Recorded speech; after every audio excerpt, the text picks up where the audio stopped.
right, so tonight I am delighted to introduce our speaker, Jordan Levine. And Jordan, among many other things, which I'll read in her bio, is actually one of the directors for Women Who Code Boulder, Denver. So you'll see her putting on events and really being a part of our volunteer community. So Jordan is a CSS engineer and creative front-end developer living in Denver, Colorado, and working at Universe Exploration Company. Her background in teaching, code, and art gives her a unique perspective and ability to solve and explain complex problems in a clear way. She loves everything to do with CSS and rubber duck debugging. So Jordan will be talking about dig in on the grid, modern CSS layouts, 2022 update. So Jordan, we will pass it to you. All right, we'll share hopefully the right screen. It's fun when you got 3 monitors going. Yeah, no, oh. It looks good. Yeah, there you go. My mouse died on me, so I'm like, why? I'm clicking. Why isn't it working? There we go. Details. Cool. So hey all, I am Jordan. I have to click back here. There we go. It says hello. I say hello. Very exciting. Yeah, so I'm a engineer, CSS engineer at Universe, which basically just means I get to play with CSS all day and kind of help all the other teams. Every once in a while, they do like to throw me into JavaScript, but for the most part, I just get to live in CSS world, which is a lot of fun. Yeah. So tonight, kind of digging in on layouts in front-end development and kind of starting with just what the problem is. And without going into the whole history of the internet, basically it boils down to the fact that the web was created for sharing academic documents, which are just a lot of 8.5 by 11 sheets of paper with text. Not the most interesting thing. But now we have all of these devices with screens or not with screens, and figuring out how to share things beyond documents. And more creative people have been getting online. Everybody can get online now for the most part. It's so easy to create your own website, and just really trying to solve how to create these different layouts that people are creating in a tool that wasn't necessarily built for it initially. So taking a look at how layouts work before we start getting in too far to how we manipulate them. So we really start with this idea of flow. And so normal flow is just kind of the default way that elements are displayed on a page, how they are by default, which is generally either as a block or an inline. But basically they just, one goes right after the other and they just keep going down the page. You can take things out of flow, which is how a lot of layouts were done before we had Flexbox and Grid. When you would do floating elements, what you were doing was taking them out of the flow, which if you've had to make layouts with float was never fun to do and fairly unpredictable. But so like I said, flow is basically built up of these block elements. They get laid out vertically and they take up all available horizontal space. These are going to be your divs or any of the more semantic article, header, footer, nav, section, tags, and they take up as much space as they can.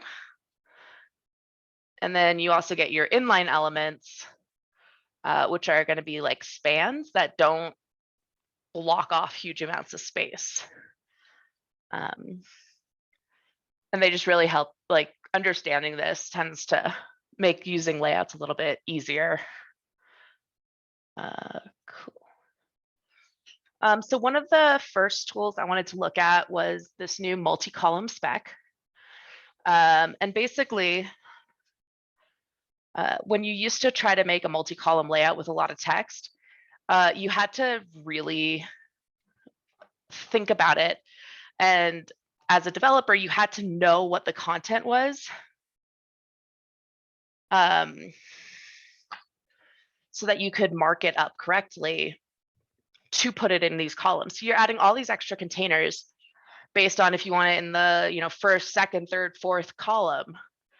That just kind of add extra tags and make it a mess. And it's harder to resize because it's like, oh, well, if I have 4 columns, then this content goes here. But if there's only 3, then how do I rearrange it? And it became a real mess. So you really had to know the length of the content, and you didn't have a lot of flexibility with moving it around. Yeah, so it adds a lot of unneeded markup. There we go, move the slides in the right direction. So now we have this multi-column spec, which allows us to basically just build these layouts, especially for text, without really having to think about it at all. I'll share the link to these slides and everything afterwards, so you guys can take a look at it. But if you go to the steps, it pulls up my own website and kind of goes through all the steps that you would go through taking it from this starter pen to the finished. But for time constraints, we're just going to look at the end one and kind of see how it comes together. But like basically what we have is this article container with a whole bunch of text inside of it, a bunch of paragraphs. And we just throw this one line in right here, which is the column count 2, and it just figures it out. Like what text needs to go into what columns. It's super easy. We change it to 5. It'll yell at me, but there we go. And it just figures out how to move the content around for you. So now when you have a longer article and you want to break it up like this, you don't have to figure out is that better on the Zoom? Much easier to read. Thank you. Yeah, there we go. So yeah, just changing this one line. But it's like, you don't have to know how long the content is anymore. If you've ever worked agency, a lot of times you don't know what the content is that you're building for. They're just like, oh, we're going to give you some text that'll go here. And you don't know how long it is. So this really gives you some easy way to change it. And there's some fun pieces you can play with. There's the column gap. So right now I have it set at 2.5 ems, but we can change that however we want. And that'll just change the spacing between them. So that you can have more or less space, whatever makes sense for your content. And then you get this column rule, which you can play with, which is what I have here. There's these double green lines in the middle. But you can just change it solid or dash, whatever you would use for underlining, to really make it clear what goes in between. Mine's really big right now at 8 pixels, but something like that. Instead of using this bright green, you kind of throw it in like a light gray or something, and it helps keep it very readable. So definitely a really nifty tool, and none of it makes you change your HTML and have to understand the markup ahead of time, which is very helpful. Yeah, so if you want to try it, definitely check out the example on here, and you can kind of see the different steps and a little bit of how to plug it in.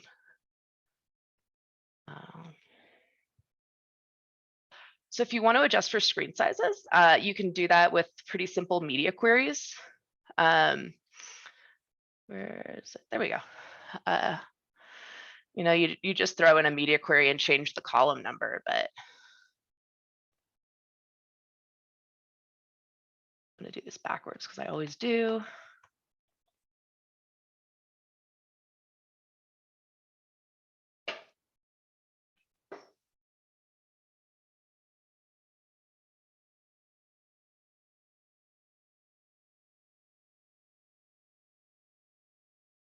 2.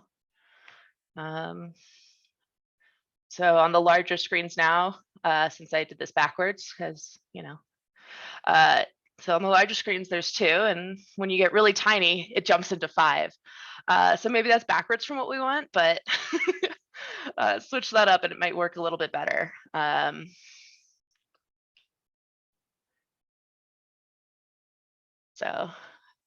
you can add, you know, whatever steps you want there with your media queries to kind of change it so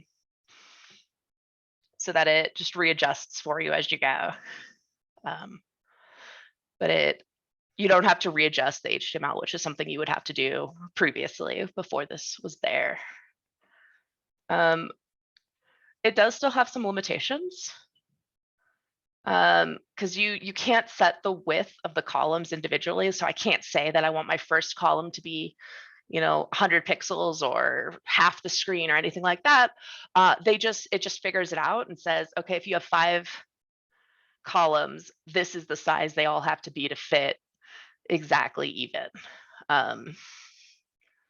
So you can kind of play with that. Like if you see my title, my very important title, I have it set so that even though it's inside of the container and therefore should be part of this columns, it does span everything because you can have columns span all. So it would break apart across all the columns like this. So you can do some stuff like that, but for the most part, you don't have a whole lot of control here,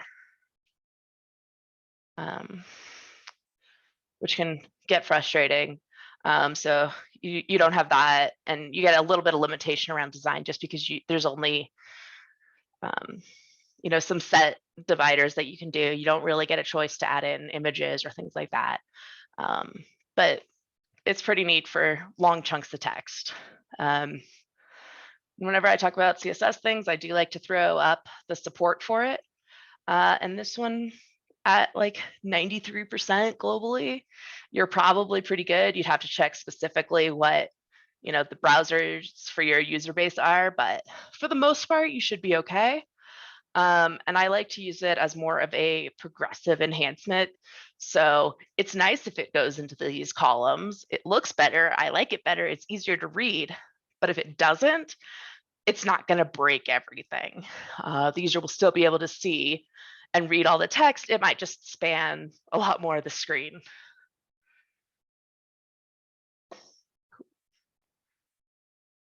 So I get the support from I click on the link, caniuse.com. And you can, oh, well, that's helpful.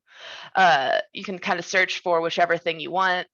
And you can search for any CSS property here. So, and it'll tell you where the support is for it. It also goes through if there's prefixes that you have to use, or if some browsers, usually older ones, implemented it in a weird way, it'll give you information on that. But yeah, so it tends to be pretty nifty for just kind of getting general support. I think you can plug in more specifically if you go into the settings, like which browsers you want to see if you know what your user base is. But I just kind of keep it on general for most things. Cool. So the next tool I wanted to the support website is that this one where I have all the example that you were asking about.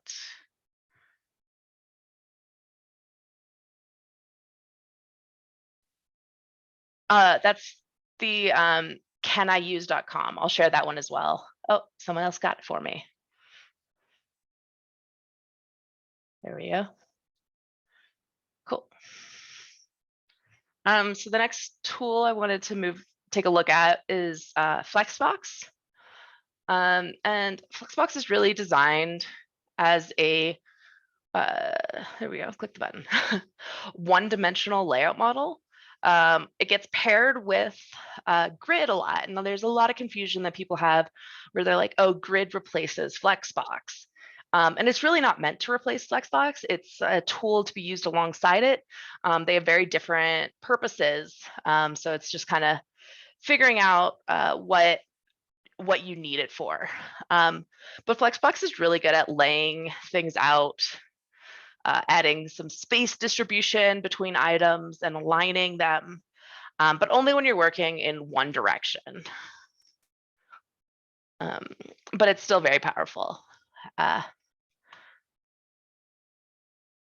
So you kind of get this image that I grabbed from the spec. And it'll talk about like your main axes and your cross axes all the time. And because you can change which direction your items flow. And I have not figured out a good way to remember which one's which. But there's a really nifty guide on CSS tricks that I'll share the link for that really helps you figure it out, or you just play with it a little bit. But we'll kind of take a look at some of the properties for Flexbox. You get a whole bunch of things that you can apply to the container. So you can set your display to flex, which is what turns this on. By default, it will put everything in a row, which is a lot of times opposite of what it was before, because a lot of times I'm flexing a bunch of divs. So they suddenly stack, or instead of being stacked, they're suddenly in a row. But you can change that with flex direction. What's also cool with the flex direction is you can flip the order. So you can say like row reverse or column reverse, and then the item that was last will suddenly appear as first. Sometimes this is nifty just to kind of like do some reversing and things like that. Sometimes rather than having to mess with the data, you just kind of get to play with it in the CSS and how it's ordered there. You can set your flex wrap to allow the items to either stay on one row like they are here, or to kind of break onto the next line as needed. But you don't get a whole lot of control there. So generally, if you're going to start wrapping onto a second, third, fourth line, you're now going in multiple directions, and you want to switch over to Grid, but it's not too bad. You also get this justify content and align items. And these are the ones that work off of the main axes is the justify content, I think. And the cross axes does the align items. But basically it's just sets how the items take up space within your container. So you can do like space between, and that'll put your first item all the way on the left side and your last item all the way on the right, and then evenly space the stuff that's the rest of the space in between the items. You get other ones where you can do space around, and that puts it on the outsides as well. You do like flex start and everything starts at the beginning, or flex end and everything will space at the end of the container. And stretch just means that it'll make all these items the same height, so that they go from the top to the bottom of the parent container, which is pretty nifty if you have like a couple of items and you're just like, no, these always need to be the same height. This will basically set up, if you're using this align items, so that whichever one of these child items is longest makes all of them that height. And then again, you can use gap. This time it's just gap, not column gap, to put space in between if you want to manually set how much space there is. You also get a whole bunch of stuff that you can add to the child items, which basically do a lot of the same things, just more controlled.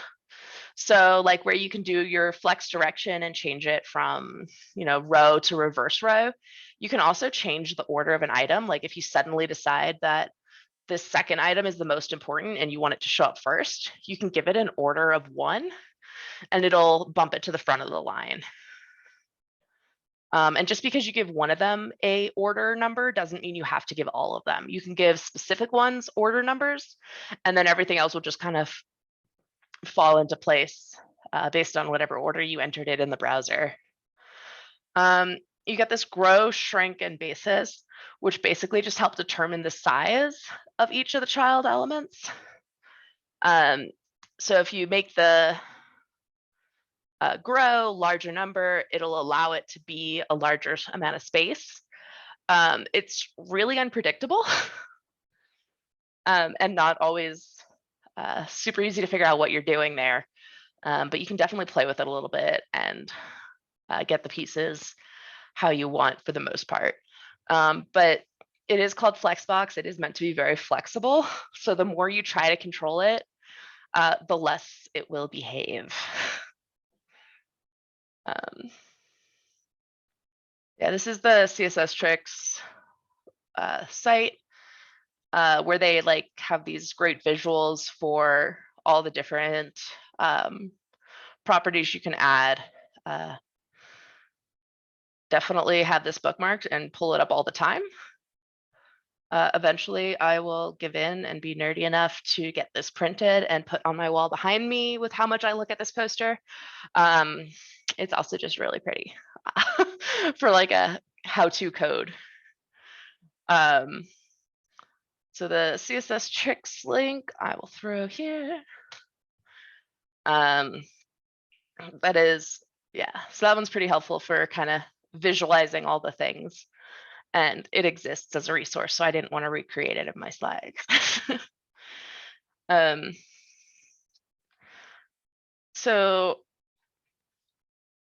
a lot of times where I'm using Flexbox most frequently is when I'm setting up a navigation bar of some sort. So again, I'm going to just jump to the end and we'll kind of look at the code. But in this case, I've set up using different Flexbox and breakpoints a navigation that here puts the logo on one side and all your links on the other. And then if we can drag the screen.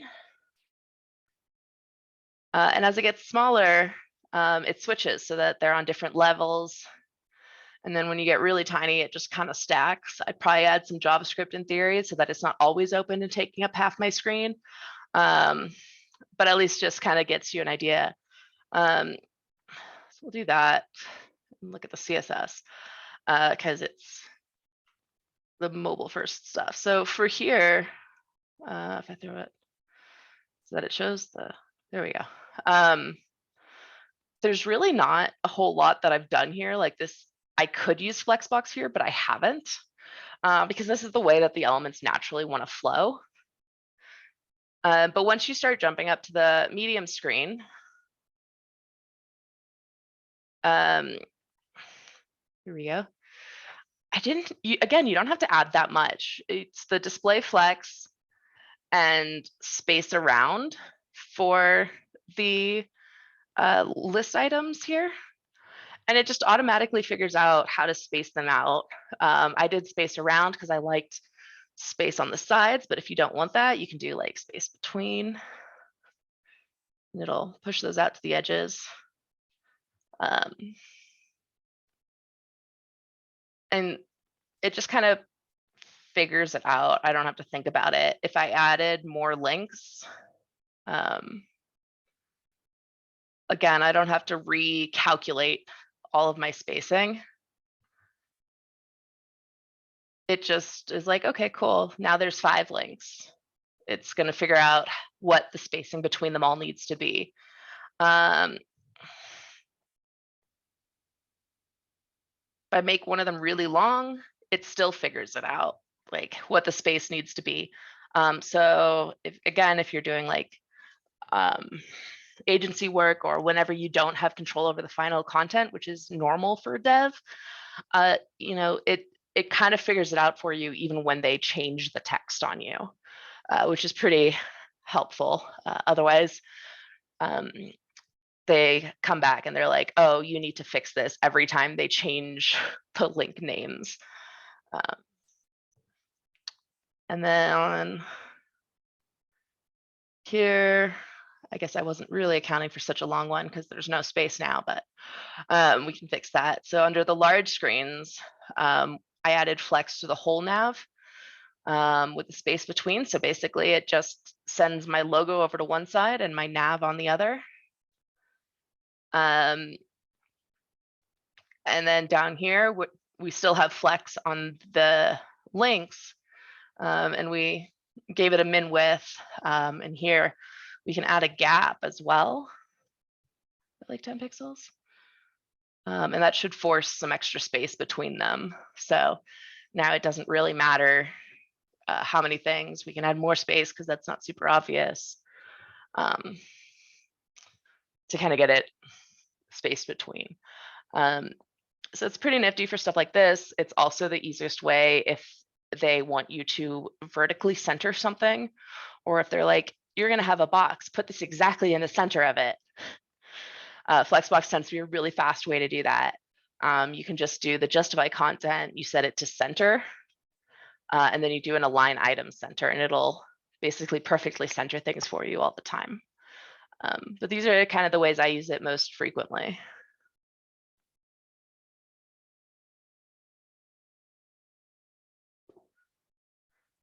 And again, taking a look at the support for it, pretty high at 96%-ish.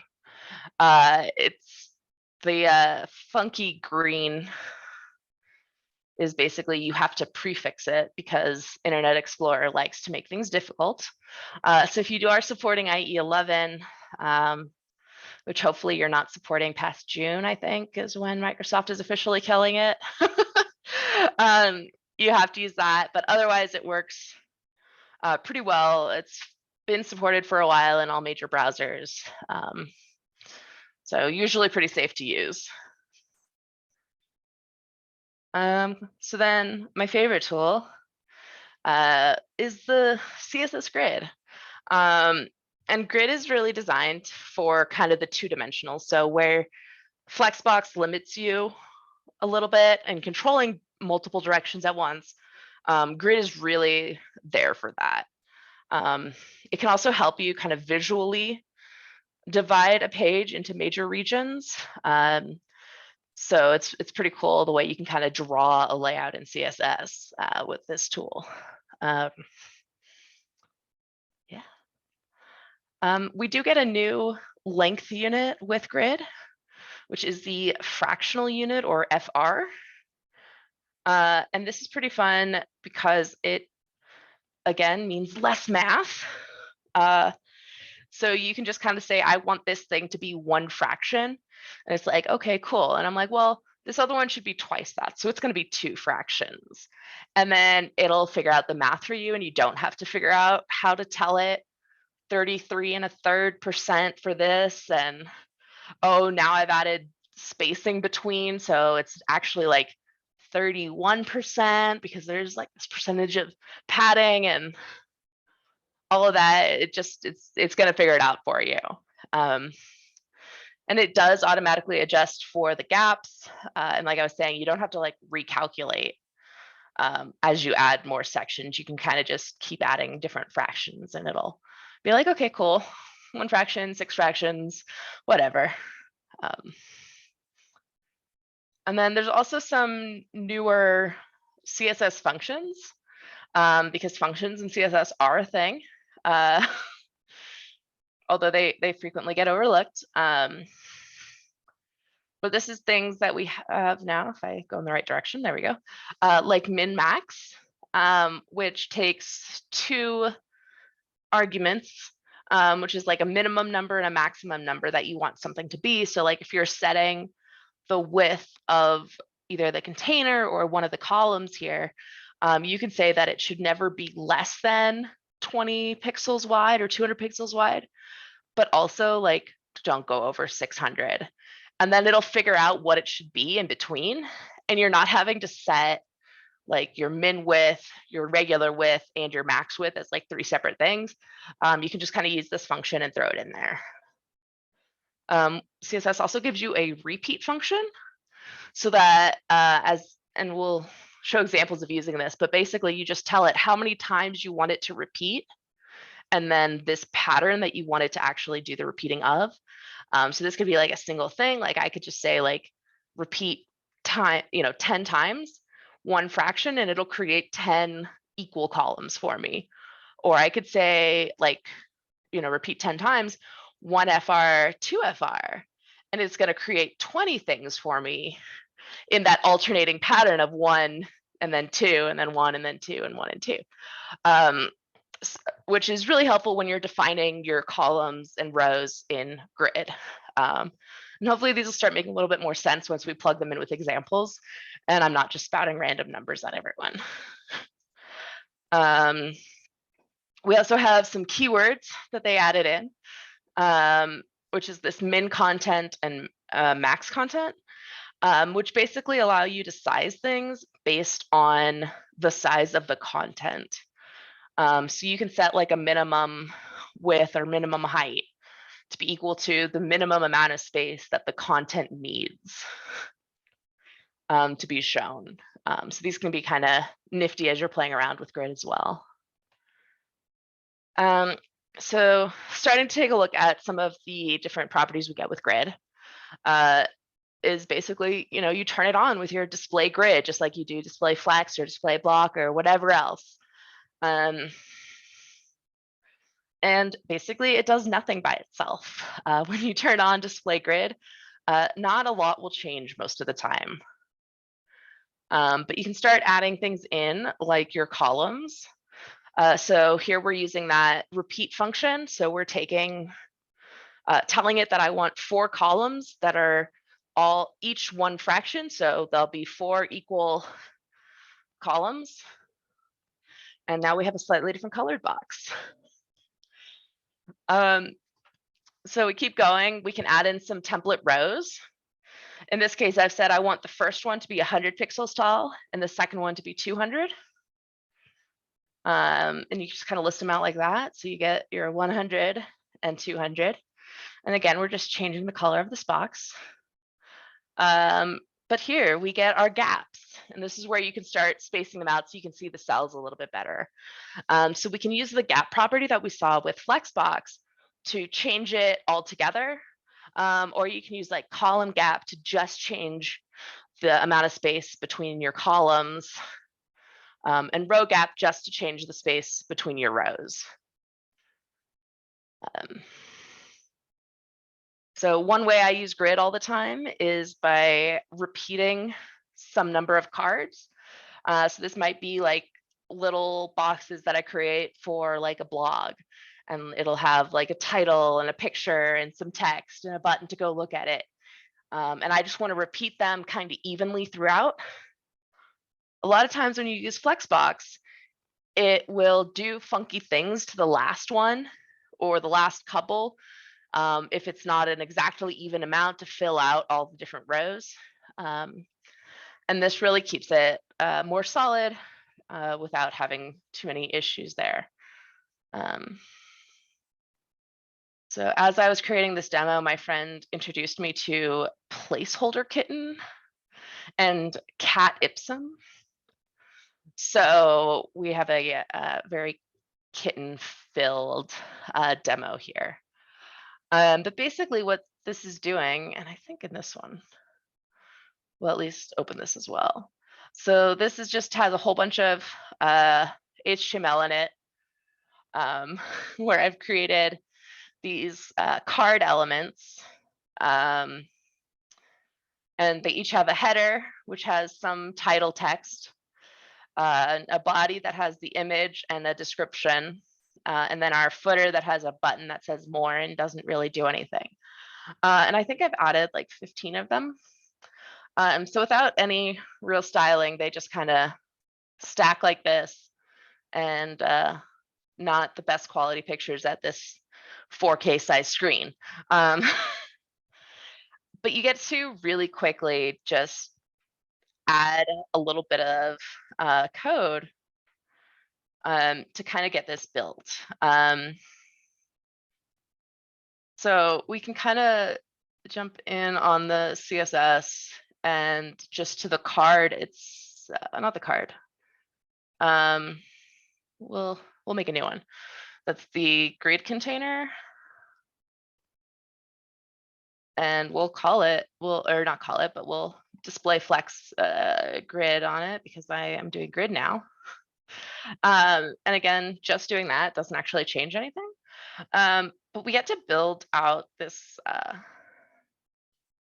kind of fun piece of code by combining a lot of the pieces we were looking at, the different functions before. So we can set the grid.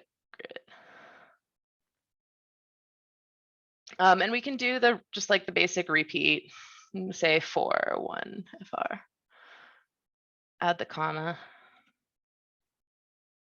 And it'll just kind of throw it in. So we have 4 columns all the time, which is great because it's definitely starting to look a little bit better. But now I have to write some media queries because as I get smaller, it's suddenly not super readable. I have to scroll sideways. And I don't like adding media queries if I can avoid it. And grid means you don't have to. So we're going to keep the repeat. But instead of doing 4 columns, we want the browser to figure out for us how many we need. So if we use this keyword, which is the auto fit, it'll just figure out how many we need to fit in the screen. Since the size of each column is just set to 1 right now, it's like, okay, well, then I'll take up all the space. But if instead of doing this kind of specific 1 FR, we can do the min-max function and say that, these kitties really need at least 300 pixels. Otherwise, they just don't show up well enough. But apart from that, just, make them all even. So the way this works now is it's decided that 5 is the right number of columns for this screen. And as I get smaller, it'll just go down by 1 and 1 more and 1 more until you get to the smaller screens, your phone screens, where it's like, okay, cool. I'll just stack one on top of the other now. So you get all your media queries basically for something like this. And you've really only written like 1 line of code, which is probably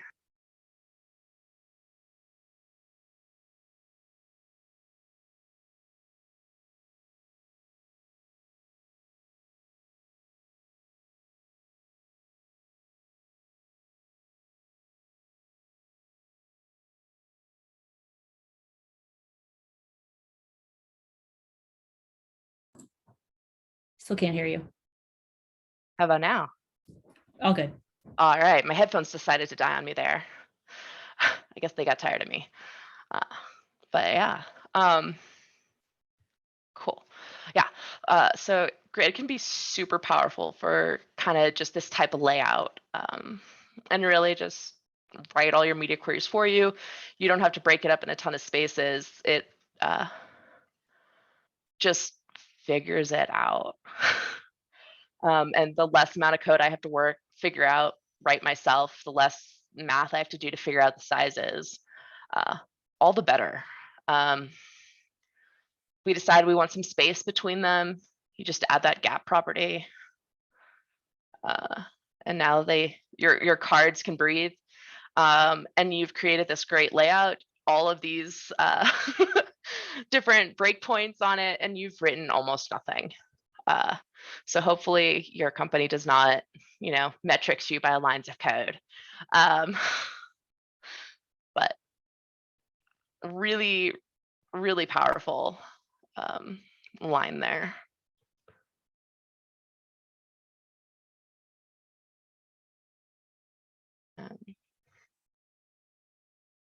There we go. So many screens. So another thing you can do with grid is they are grid lines.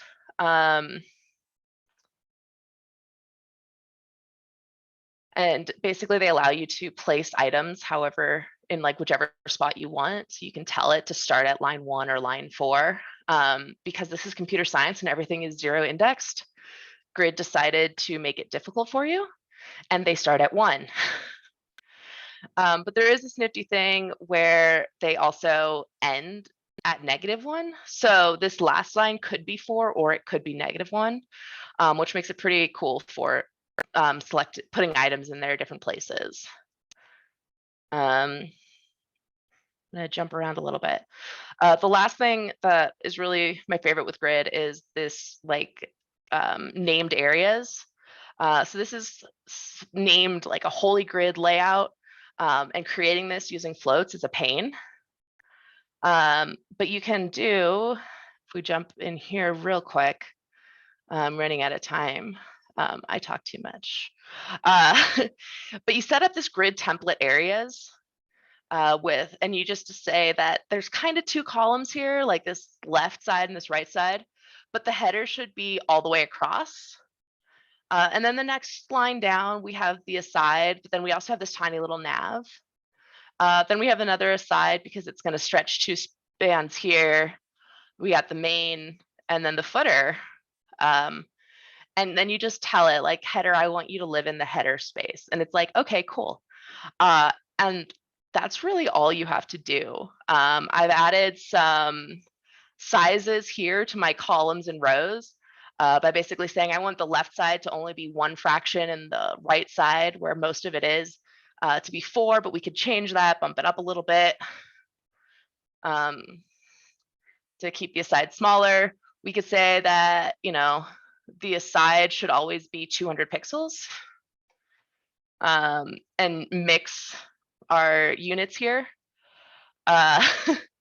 to just kind of define it like this. So my nav is like half a fraction, but I could say that it's always 50 pixels.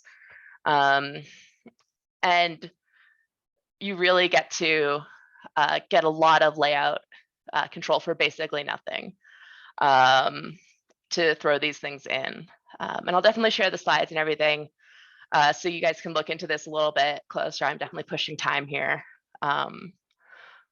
The only other thing you should look at is that we have Subgrid coming this year. It is supposed to get cross-browser support by the end of the year, which will allow you to do really fun things.